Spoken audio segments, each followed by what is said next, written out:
issue has to be decided with the majority vote. అది fundamental.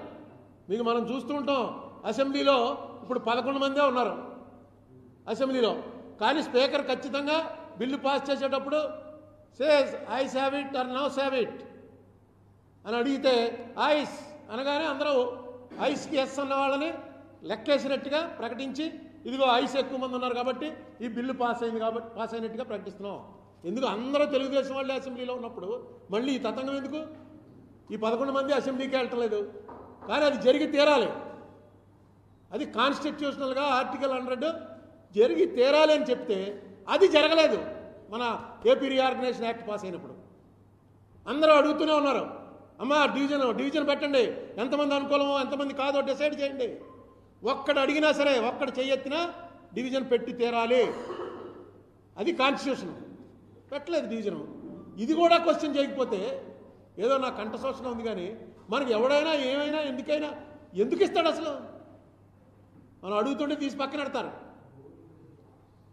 ఇది అనేక సార్లు ఈసారి పవన్ కళ్యాణ్ గారు అనగానే, అందుకనే లాస్ట్ టైం ప్రెస్ మీట్లో చెప్పాను, ఇప్పుడు ఆయనే ఆశాజ్యోతి అని.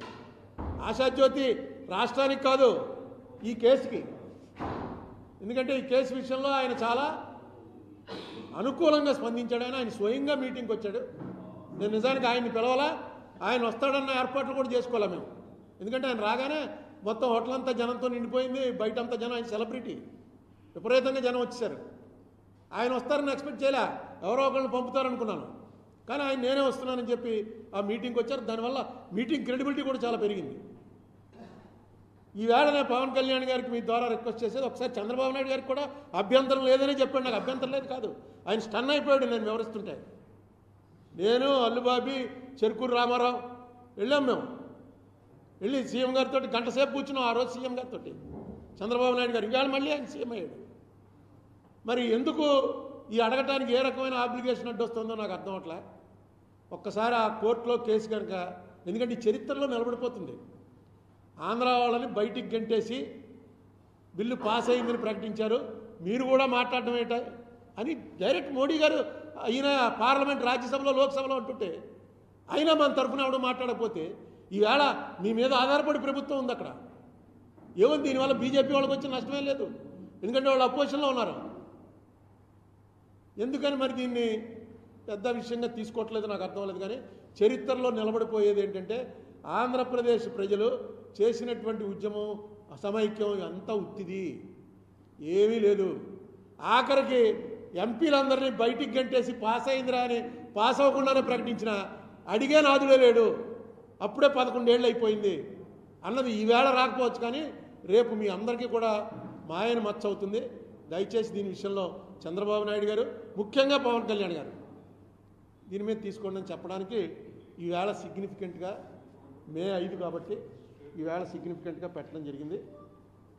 దీన్ని మీ ద్వారా, ఎందుకంటే ఆల్రెడీ పవన్ కళ్యాణ్ గారికి లెటర్ రాశాను, మన దుర్గేష్ గారితో చెప్పాను, మీరు కొంచెం చెప్పండి పవన్ కళ్యాణ్ గారితో అని చెప్పడం కూడా జరిగింది. ఆయన కూడా నేను మాట్లాడతానని అన్నాడు. దీన్ని ఈవేళ రిమైండ్ చేయడం కోసం ఈ 5వ తారీఖు మర్చిపోకుండా 18 ఫిబ్రవరి 1, మే 5 1, ఈ రెండు కూడా చరిత్రలో మనకి చాలా మచ్చపడేటువంటి రోజులు. వీటిని చెరిపేసుకోవడం పెద్ద కష్టం కాదు, ఎందుకంటే నిలబడ్డాం, గట్టిగా నిలబడ్డారా ప్రభుత్వాలు అనేటువంటి ఒక మాట వస్తుంది, మనకు మంచి మాట వస్తుంది. దానికి ప్రయత్నం చేయమని కోరటానికే నేను ఈ ప్రెస్ మీట్ పెట్టాను.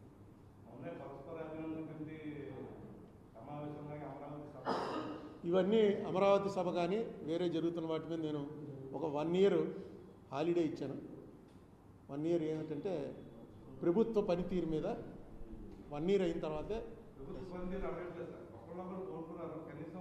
అది